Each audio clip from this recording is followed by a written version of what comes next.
इससे previous lecture अगर आपने नहीं देखा तो देख लीजिए। नमस्कार दोस्तों, स्वागत है आपका एसएससी स्मार्ट क्लासेस में। अगर आपको ये बुक चाहिए पूरी साइंस की, जो कि बिल्कुल यूनिक तरीके से बनाई गई है, टैबुलेटेड फॉर्म में, कोई चीज़ें स्किप नहीं की गई हैं, 95 से 98% कंटेंट देख सकते हो। प्रीवियस ईयर एमसीक्यू और हर टॉपिक के साथ एमसीक्यू आपको मिलेंगे तीनों सेक्शन में, आपके फिजिक्स, केमिस्ट्री, बायोलॉजी।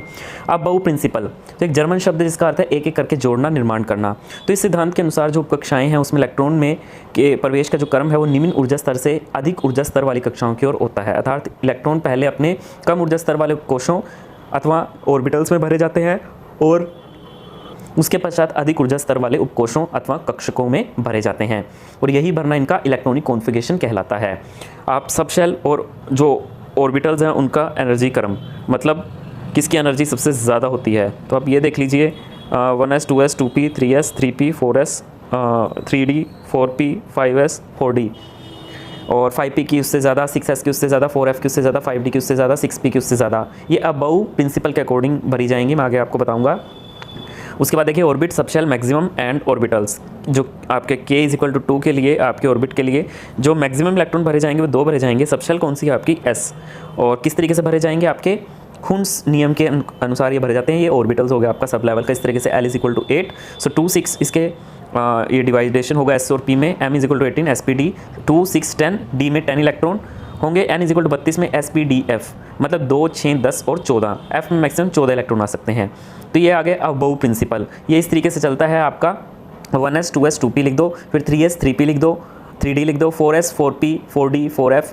तो इस तरीके से आपको लिखना होता है, और जो क्रम चलेंगे वो जिस तरीके से एरो दी हुई है ब्लैक में उस तरीके से आपको चलना है। मतलब 1s फिर 2s फिर 2p फिर 3s के बाद फिर 3p आ जाएगा, फिर 4s आ जाएगा। इस तरीके से ऑर्डर रहता है। यहीं से आगे आप इलेक्ट्रॉनिक कॉन्फ़िगरेशन लिखोगे। जैसे सल्फर हो गया, 16 इलेक्ट्रॉन है तो 16 में पहले 1s आएगा, 2s 2p 3s फिर 3p 4s। तो इस तरीके से आपको भरने हैं। उसके बाद आता है आपका नाइट्रोजन। नाइट्रोजन के पास 7 इलेक्ट्रॉन्स हैं, तो इस तरीके से आप भर सकते हो 1s2 2s2 2p 3।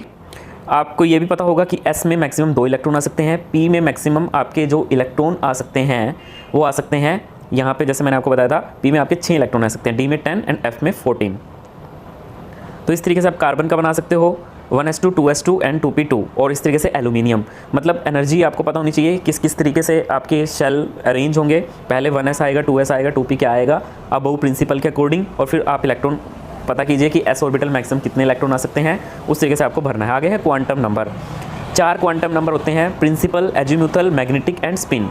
ठीक है, तो यहाँ पे बारी बारी से पढ़ते हैं क्वांटम नंबर होता क्या है। यह वह संख्या है जो इलेक्ट्रॉन की बिल्कुल सटीक स्थिति को बताता है, अर्थात इलेक्ट्रॉन की पूरी जानकारी देता है। यह वैसी संख्या है जो किसी एटम के अंतर्गत शेल की संख्या, सबशेल की संख्या, शेल या सबशेल का आकार, स्थिति या उसमें घूमने वाले इलेक्ट्रॉन के चक्रण को बताता है। प्रिंसिपल क्वांटम नंबर तो ये इलेक्ट्रॉन की कक्षा को दर्शाता है, अर्थात नाभिक से दूरी और ऊर्जा एनर्जी लेवल को दर्शाता है। प्रिंसिपल क्वांटम नंबर्स को आप n से डिनोट करते हैं। n = 1 2 3, तो इसका मान कभी भी शून्य नहीं हो सकता। उसके बाद देखिए प्रिंसिपल क्वांटम नंबर, अगर मैं 1s2 लिखूँ तो 2 यहाँ पे दर्शाता है आपके सब ऑर्बिट में इलेक्ट्रॉन की संख्या। s क्या है, सब ऑर्बिट है, और आगे जो 1 लिखा हुआ है इसका मतलब आपका ऑर्बिट को दर्शाता है वो। उसके बाद देखिए आपका एजीमुथल क्वांटम नंबर, तो ये इलेक्ट्रॉन में सब शेल को दर्शाता है। इलेक्ट्रॉन में सब शेल को किससे डिनोट करते हैं, l से डिनोट करते हैं। न्यूनतम मान 0 है और अधिकतम मान जो है वो इसका n-1 है। तो 1s2 2 ये तो सभी को पता है। 2 जो है वो सब ऑर्बिट में इलेक्ट्रॉन की संख्या, s सब ऑर्बिट, और जो 1 है वो ऑर्बिट n को दर्शाता है। n = 1 के लिए l = 0, n = 2 के लिए l की वैल्यू 0 और 1, n = 3 के लिए l की वैल्यू 0 1 2, एंड n = 4 के लिए l की वैल्यू 0 1 2 3। उसके बाद आता है आपका मैग्नेटिक क्वांटम नंबर्स। यह ऑर्बिटल को दर्शाता है, m से डिनोट करते हैं। इसका मान l पर निर्भर करता है, और m जो होता है उसकी वैल्यू होती है -L2L। फॉर एग्जांपल आपके जो p उपकक्षा है उसके लिए आपका जो l होता है वो 1 होता है। l = 1 है तो m की वैल्यू क्या आएगी, -L2 + n, मतलब -1 0 + 1। l = 2 है, -2 -1 0 1 2, इस तरीके से। और आपका जो स्पिन क्वांटम नंबर होता है इलेक्ट्रॉन की दिशा को दर्शाता है, s द्वारा दर्शाते हैं। अगर माइनस है तो मतलब उल्टा है, क्लॉकवाइज है तो सीधा है वो। अब जैसे एटॉमिक नंबर ऑफ सोडियम है वो 11 है, तो मतलब इसके 11 इलेक्ट्रॉन है। इलेक्ट्रॉनिक कॉन्फ़िगरेशन आपने भर दिया। इसका आना है भैया, इसका 9th इलेक्ट्रॉन के लिए आपको s की वैल्यू बतानी है कि क्या होगी 9th इलेक्ट्रॉन के लिए। ठीक है, सो देखिए 9th इलेक्ट्रॉन के लिए आपका 2p6 है। सो 2p6 में आपका जो 2 है वो n की वैल्यू को दर्शाता है विच इज़ इक्वल टू 2। अब यहाँ पे आप देखिए p के लिए l की वैल्यू क्या होती है 1 होती है। सो यहाँ पे m की वैल्यू क्या होगी -0 1 और आपको बतानी है 9th इलेक्ट्रॉन की। तो 1s2 2s2 यहाँ तक तो 4 इलेक्ट्रॉन हो गए। उसके बाद आप कहते हैं 5 इलेक्ट्रॉन। अब ये जो 5 इलेक्ट्रॉन होते हैं ना ये आपको हंट्स रूल के अकॉर्डिंग आपको भरने हैं। तो ये जो बॉक्स आप देख रहे हो इसमें पहले आप पेयर में सीधे सीधे इलेक्ट्रॉन भरिए, फिर उसके बाद आपके 2 इलेक्ट्रॉन बच जाएंगे क्योंकि आपको 9th इलेक्ट्रॉन निकालने हैं। 4 इलेक्ट्रॉन तो ऊपर से ही कवर हो गए 1s2 2s2 4 इलेक्ट्रॉन यहाँ पे कवर हो गए। उसके बाद सीधे जो आपके ऊपर वाली डायरेक्शन में एरो हैं वो 3 हो गए, 4 और 3 7। फिर आपको उनके पेयर ज्वाइंट करने हैं। तो ये बीच में आ रहा है आपका 9th इलेक्ट्रॉन बीच में आ रहा है तो इसकी डायरेक्शन -½ होगी। अगर आपको 10th इलेक्ट्रॉन निकालना होता तो वो आपका 10th इलेक्ट्रॉन यहाँ पे आता। सो एस की वैल्यू आपकी क्या हो जाती, वो माइनस हो जाती यहाँ पे भी। सो अब बहु सिद्धांत में कहा गया कि इलेक्ट्रॉन जो है वो सबसे कम उपलब्ध ऊर्जा स्तर में प्रवेश करते हैं। बहु नियम तो मैंने आपको ऊपर बताया ही था। सो इनका क्रम जो है वो पूछ रखा था ग्रुप डी 2022 में, वही जो मैंने आपको टेबल बताई थी 1s 2s 2p 3s 3p 3d। इस तरीके से आपको ये लिखना है और आपको सेट करना है। सो वो अब एक क्वेश्चन दे रखा आपको, क्वांटम नंबर से इन सेटों में से प्रत्येक को एक कक्षा निर्दिष्ट करना चाहिए, इनमें से कौन सा आपका संभव नहीं है। बहुत ही ज़्यादा आसान क्वेश्चन है। देखिए अगर आपके कॉन्सेप्ट क्लियर हैं तो आप कर पाओगे।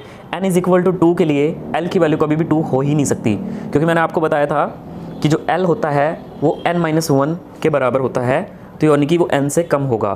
तो n-1 which is equal to 1, तो या तो 0 होगी या 1 होगी, ऊपर मैंने बताया था। ये देखिए एजीमुथल क्वांटम नंबर्स में यह इलेक्ट्रॉन की उपकक्षा s सब शेल को दर्शाता है। l से नोट करते हैं, न्यूनतम मान 0 है, अधिकतम मान इसका n-1 है। सो अगर आपका n इक्वल टू 2 है तो इसकी जो वैल्यूज़ होगी या तो 0 होगी या फिर 1 होगी। क्वांटम नंबर्स में से निम्नलिखित युग्मिक में से किस में सबसे अधिक ऊर्जा है। सो सबसे अधिक ऊर्जा किस में है, n is equal to 4, l is equal to 1 and m is equal to -1। इसमें आपकी सबसे ज़्यादा क्या है, ऊर्जा है। देखिए ये जो आपका n इज इक्वल टू 4 है, l इज इक्वल टू 1 है, ये आपका 4p बना रहा है। ऊपर आपका क्या बना रहा है, 3p बना रहा है।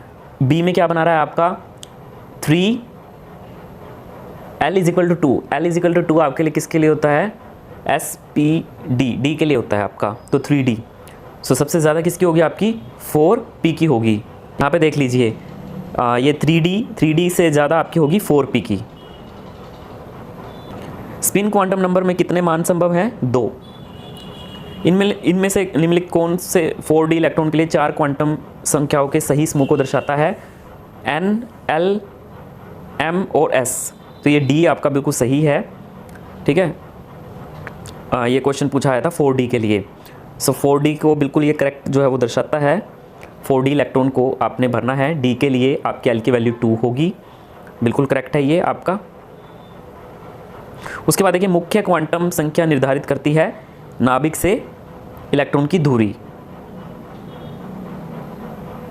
उसके बाद देखिए परमाणु में कोई भी 2 इलेक्ट्रॉन में सभी 4 क्वांटम संख्याओं के लिए समान मान नहीं हो सकते। इसे कहा जाता है आपका पॉली का अपवर्जन सिद्धांत।